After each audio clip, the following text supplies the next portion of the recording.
우리들이 오늘 본문 말씀 마가복음 7장 24절에서 30절의 말씀을 읽으면서 우리들의 마음 가운데서 조금 어려움이 있다고 하면 아마도 이 어려움은 본문 27절에 기록되어져 있는 내용 때문에 그렇습니다. 오늘 본문 말씀을 보면 예수님께서 수로보니게 여인의 믿음을 다루시는 내용이 기록되어져 있습니다. 그런데 이 여인이 예수님께 나와서 자신의 딸을 고쳐달라고 간절히 간청했을 때에 본문 27절의 말씀을 보면 우리가 이해하기가 조금 어려운 부분이 있어서 이 부분에 대해서 우리가 오늘 깊이 생각을 해보길 원합니다. 우리들은 예수님께서 유대인들만의 예수님이 아니라 이방인들을 향한 예수님이라는 사실을 잘 알고 있습니다. 요한복음 4장 1절에서 26절의 말씀에 기록되어져 있는 예수님께서 사마리아에 있는 수가라고 하는 동네에 가셔서 이방 여인과 대화를 나누시는 이 모습을 우리가 생각을 해보면 예수님께서는 유대인들만을 위한 예수님이 아니라 이방인들을 향한 예수님이라고 하는 사실을 우리는 깨닫게 되어집니다. 또한 예수님께서는 이 수가라고 하는 지역에 가셔서 이 여인과 대화를 나누셨을 때에 이 여인을 통하여 어떠한 고백까지 하도록 이끌어내셨습니까? 이 여인의 입술 가운데에서 예수를 메시아로, 예수님을 그리스도로 고백하는 이러한 고백까지 이끌어냈습니다. 그런데 오늘 본문 말씀을 보면 예수님께서 수로보니게 여인의 이 간청에 대답을 하시는 27절의 말씀을 보면 우리가 조금 이해하기가 어려운 부분이 있습니다. 이러한 질문을 가지고 오늘 본문의 말씀을 우리가 함께 생각해 보기를 원합니다.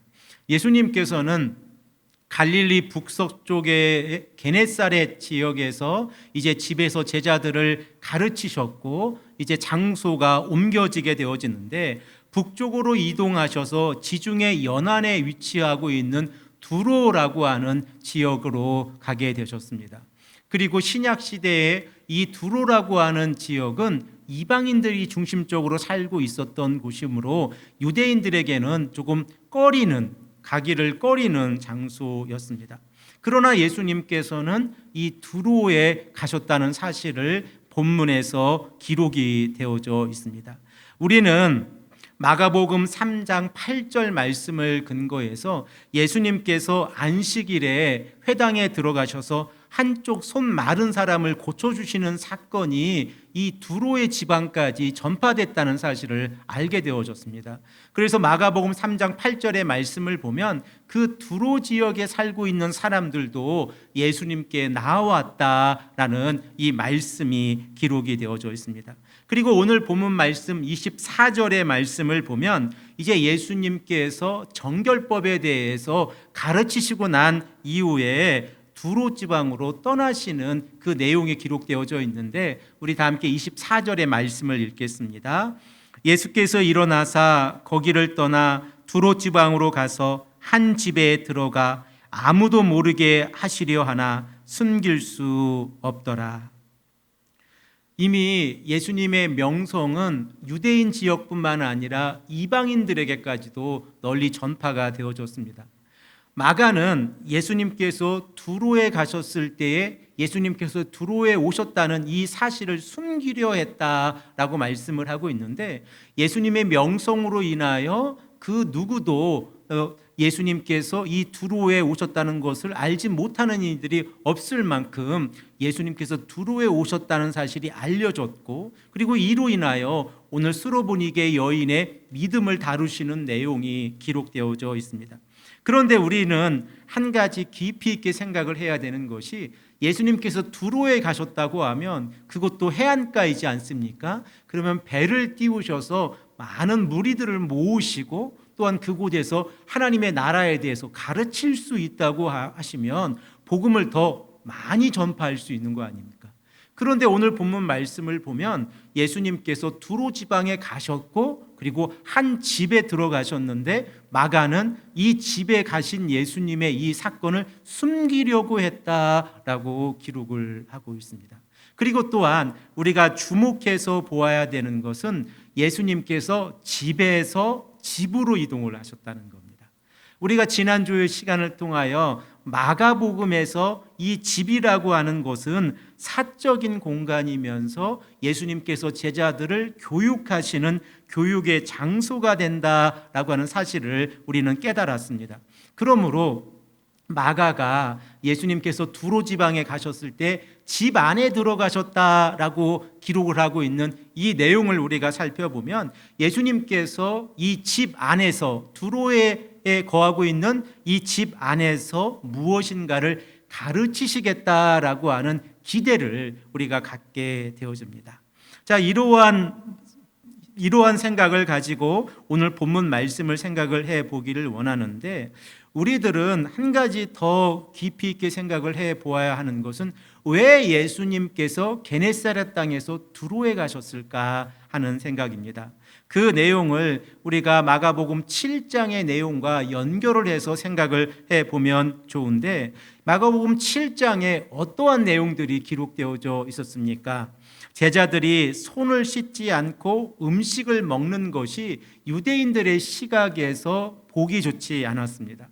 그래서 그들은 예수님께 나와서 당신의 제자들이 전통을 따르지 아니하고 손을 씻지 아니하고 음식을 먹고 있습니다라고 하는 이 문제로 시작된 것이 마가복음 7장의 내용입니다.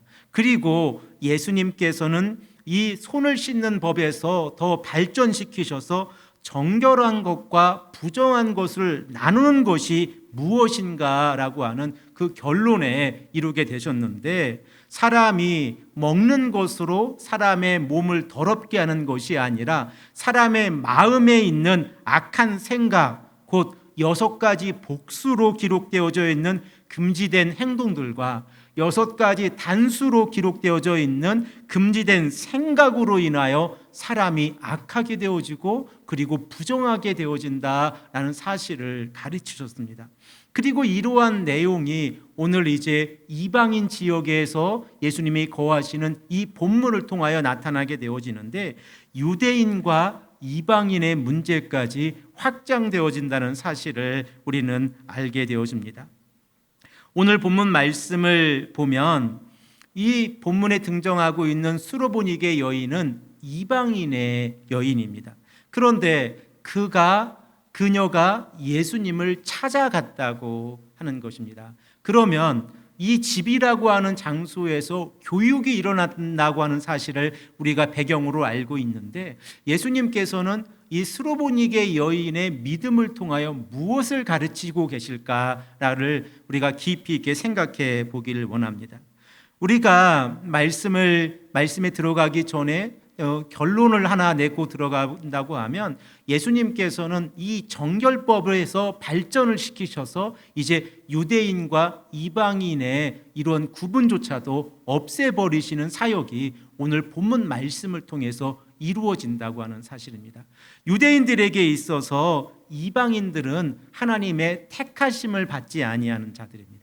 그리고 그들은 하나님의 선민이 아니므로 하나님의 버림을 받은 자들이라고 생각을 하고 있었습니다.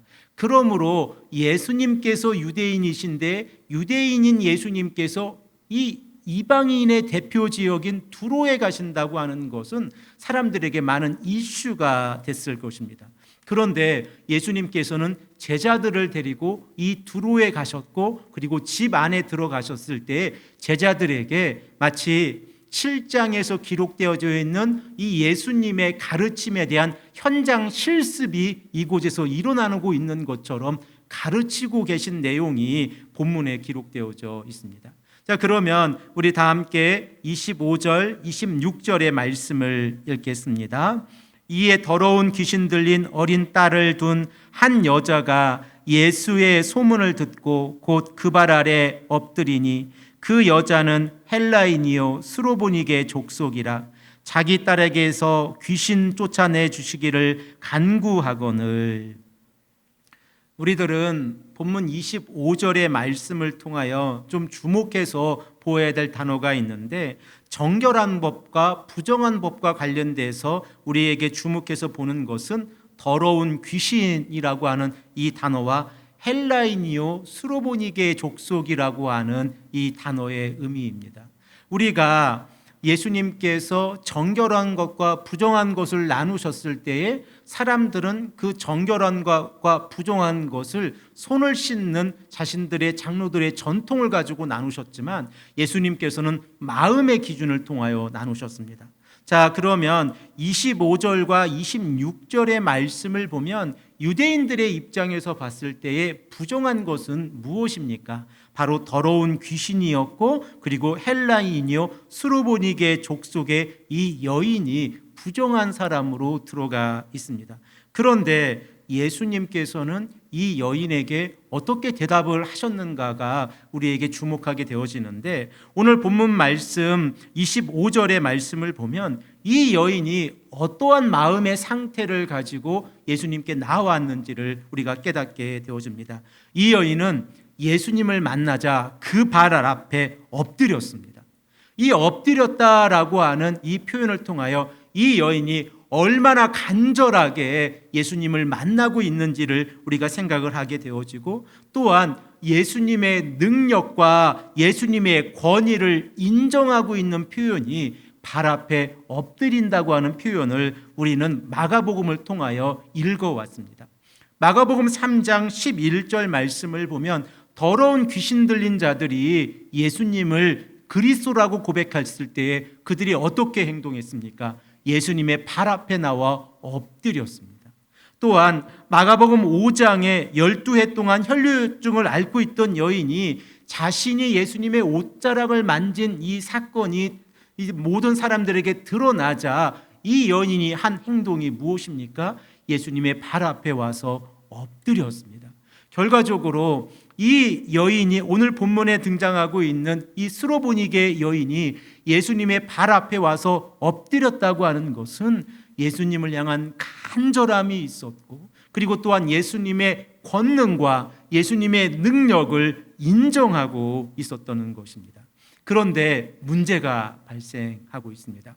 그 문제가 무엇입니까? 마태와 달리 마가는 이 여인이 헬라인이요 스로보니게 출생의 여인이라고 이 사실을 명백하게 기록을 하고 있습니다. 이로 인하여 우리가 본문을 이해하는데 어려움을 겪게 되어집니다.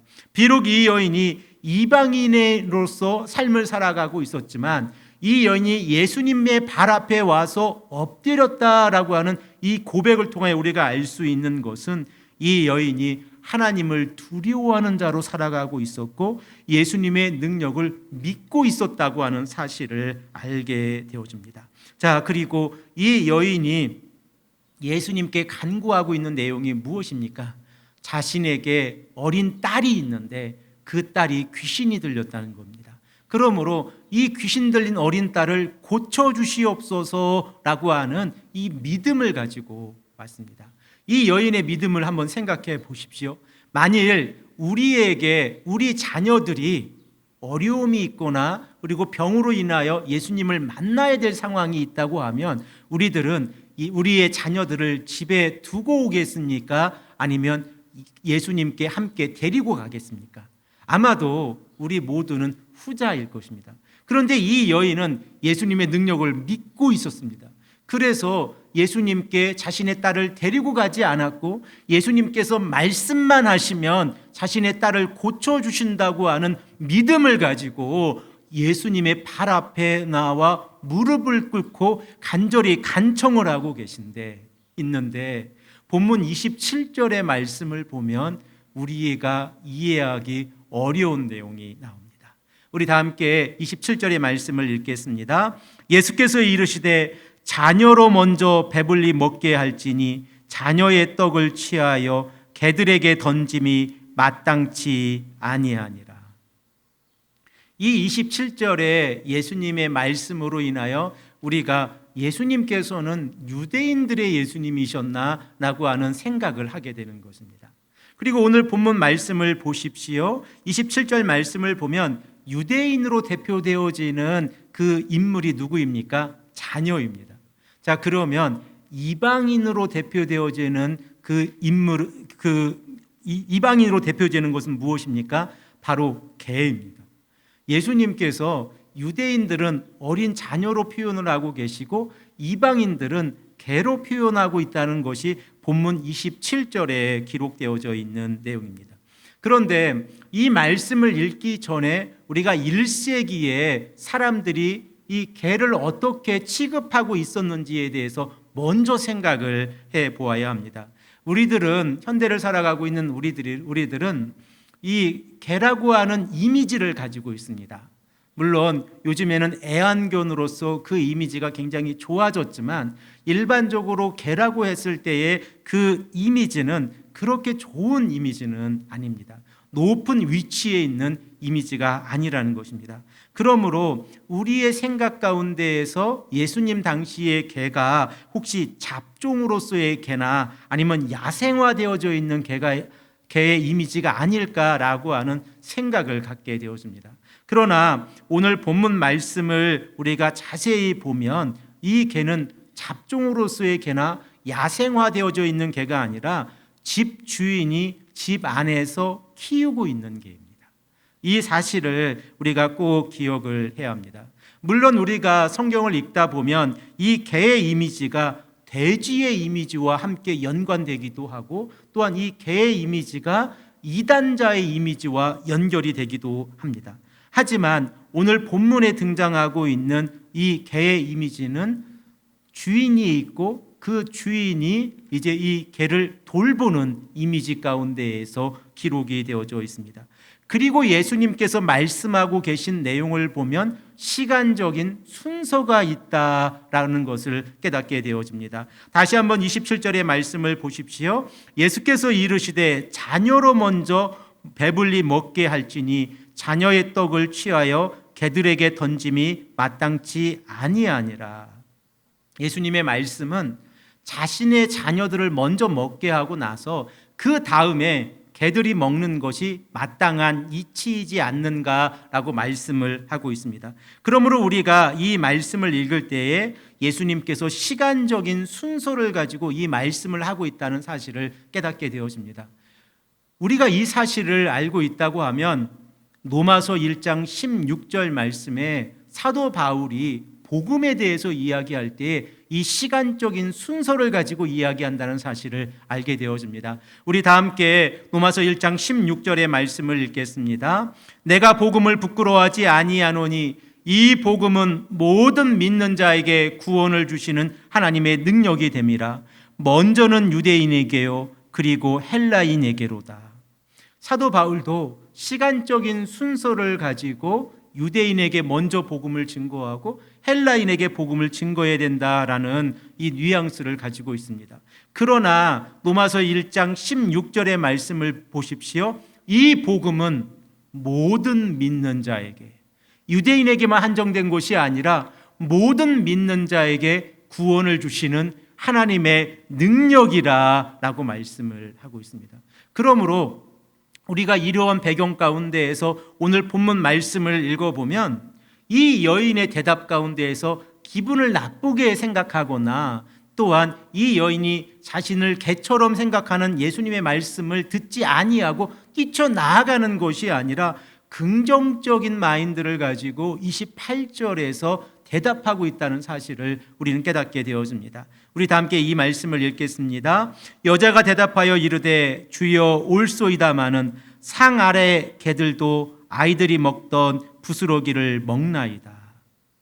자, 이 말씀을 보십시오. 이 여인은 예수님을 로드, 주여라고 부르고 있습니다. 예수님께서 우리의 주인이 되시는 예수님께서 말씀하신 이 내용, 시간적인 순서를 가지고 있다고 하는 하나님의 구원 계획에서 시간적인 순서를 가지고 있다는 이 내용을 자신도 알고 있습니다. 그러나 상 아래의 개들도 그 음식을 먹어야 합니다 라고 이야기를 하고 있습니다. 이 여인의 재치 있는 이 대답을 통해서 예수님께서는 이 여인의 딸을 고쳐주셨습니다. 자, 그러면 우리들은 이 말씀을 통하여 아주 중요한 메시지를 깨닫게 되어지는데 우리가 예수님께 나아갈 때에 유대인과 이방인의 구분이 중요한 것이 아니라 예수님을 주로 바라보고 예수님께서 우리의 문제를 해결해 주실 수 있다고 하는 믿음이 더 소중하다고 하는 사실을 깨닫게 되어집니다. 우리들은 이 땅을 살아가면서 우리가 처해져 있는 환경을 바라봅니다.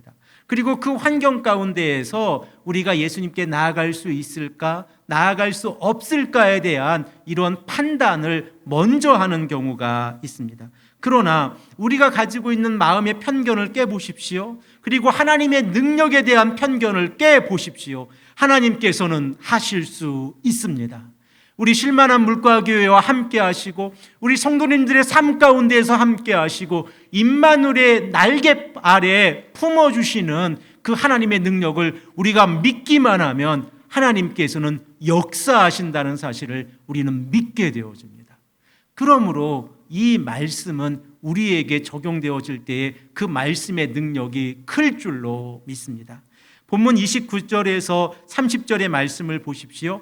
예수님께서 이 여인이 이렇게 재치 있게 말했을 때에 그 대답에 예수님께서 부정하지 않으셨습니다. 그리고 긍정적으로 이 여인의 간구를 들어주셨다는 사실을 우리가 깨닫게 되어지는데 이 말씀을 읽겠습니다. 예수께서 이르시되 이 말을 하였으니 돌아가라 귀신이 내 딸에게서 나갔느니라 하시매 여자가 집에 돌아가 본즉 아이가 침상에 누웠고 귀신이 나갔더라. 본문 29절의 말씀을 보십시오. 예수님께서 어떻게 말씀하고 계십니까? 이 말을 하였으니 돌아가라. 이 말을 하였으니 돌아가라. 이 여인이 예수님 앞에서 어떻게 고백했습니까? 주여 올소이다마는 상 아래 개들도 아이들이 먹던 부스러기를 먹나이다. 이 말을 했으니까 이제 돌아가라. 내 딸이 고침을 받았다라는 확신을 주신 것입니다. 그러므로 우리가 예수님께 나아갔을 때에 우리의 신앙 고백이 예수님께서 우리의 기도를 들어주시는 기준이 되어진다는 것입니다. 하나님 어렵습니다, 힘듭니다 이런 고백보다 하나님께서 하실 줄로 믿습니다 라는 고백이 우리의 삶에서 역사를 만들어냅니다.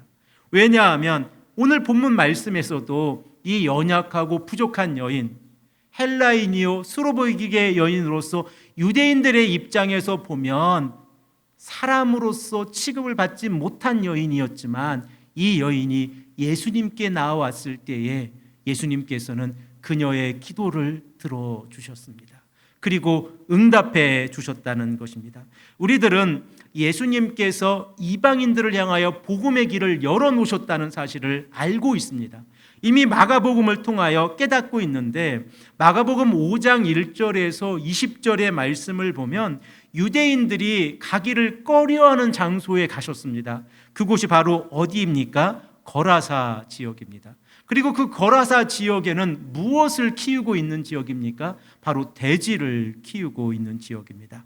돼지는 유대인들의 레위기 정결법에 의해서 먹지도 말아야 될 그 음식을 이방인들이 키워서 그것을 음식화하고 있던 지역이 바로 거라사 지역입니다.